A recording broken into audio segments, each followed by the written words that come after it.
സ്തംഭം പിളർക്കുന്ന ഹുങ്കാര ശബ്ദം ദിഗന്ധം നടുങ്ങുന്നതുന്നുബീനാദം ശതകോടി സൂര്യന്മാരെയും ത്രിനേത്രം ചുടുദിനം തേടുന്ന ചുരിക പോൽ നാവ്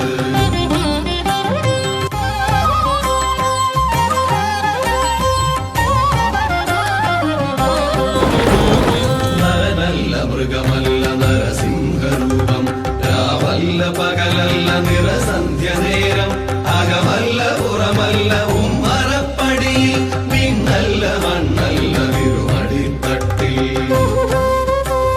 നരനല്ല മൃഗമല്ല നരസിംഹ